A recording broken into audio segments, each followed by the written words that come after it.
तो हर वर्ष की भांति इस वर्ष भी यज्ञ हो रहा था।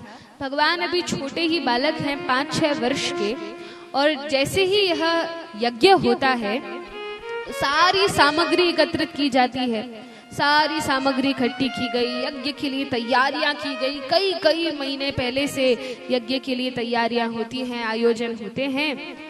भगवान श्री कृष्ण ने नंद महाराज से कहा कि बाबा, ये सभी ब्रजवासी, आप सभी गोपगण मिलकर इतनी तैयारी कर रहे हैं, क्या बात है? नंद बाबा ने समझाया, देखो कन्हैया, ये बहुत बड़ा यज्ञ होने जा रहा है।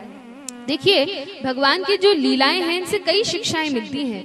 भगवान तो छोटे बालक हैं और नंद महाराज बड़े बड़े गोप ग्वालों के साथ बैठकर यज्ञ की तैयारी में लगे हैं, और बीच में जाकर भगवान पूछते हैं, बाबा ये क्या हो रहा है? तो नंद महाराज डांट कर भगाते नहीं है कि अरे अरे तुम जाओ, बालकों का काम नहीं है, बच्चों का काम नहीं है, हम यज्ञ कर रहे हैं, तैयारी कर रहे हैं, या तुम मोबाइल पकड़ लो, शांति रहेगी, हम अपना काम कर पाएंगे। ऐसा नंद महाराज नहीं करते। नंद महाराज क्या करते हैं? बालकों को समझाते हैं। यदि हृदय में कोई संशय है, कोई संदेह है, तो शांति से समझाते हैं, सब बात बताते हैं। ठीक है, भगवान छोटे हैं, फिर भी उन्हें अवसर देते हैं बोलने का, पूछने का, और उनकी समस्या का समाधान करते हैं। क्योंकि यदि हम बालकों को ऐसे ही करते रहेंगे कि अरे तुम्हारा काम नहीं है, तुम्हारा काम नहीं है, तो फिर बच्चे अपना काम ढूंढ लेते हैं, फिर बच्चे व्यर्थ के कामों में लग जाते हैं, और फिर माता पिता कहते हैं हमारे बच्चे तो दोस्तों में घूमते हैं, वे तो बिगड़ गए। अरे यदि बच्चों को सही काम में तुम नहीं लगाओगे तो बच्चे तो अपना काम ढूंढ के बिगड़ ही जाएंगे। इसलिए उन्हें समझाना चाहिए, जो भी कार्य हम कर रहे हैं बच्चों को आगे करके उन्हें साथ में लेकर आगे बढ़ना चाहिए। तो इस प्रकार से नंद महाराज समझाते हैं कि इंद्र के लिए यज्ञ हो रहा है।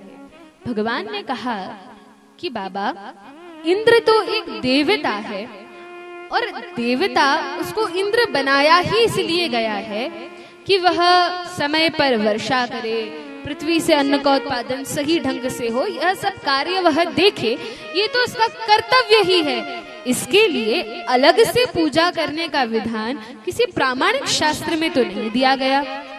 नंद बाबा ने कहा, देखो कन्हैया, हमें तो अधिक पता नहीं है, हमने तो वेद शास्त्र अधिक पढ़े नहीं है, जैसा परंपराओं से चला आ रहा है वैसा हम करते हैं।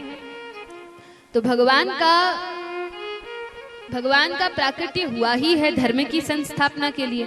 तो जो अंधी परंपराएं युगों युगों से चली आ रही हैं, भगवान उनमें क्रांति लाते हैं।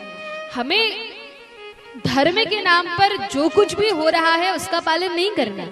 धर्म के नाम पर लोग बहुत कुछ करते हैं, धर्म के नाम पर, लेकिन वह धर्म नहीं होता।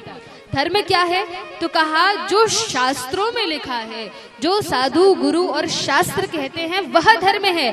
अपने मन से कुछ भी पालन नहीं करना चाहिए।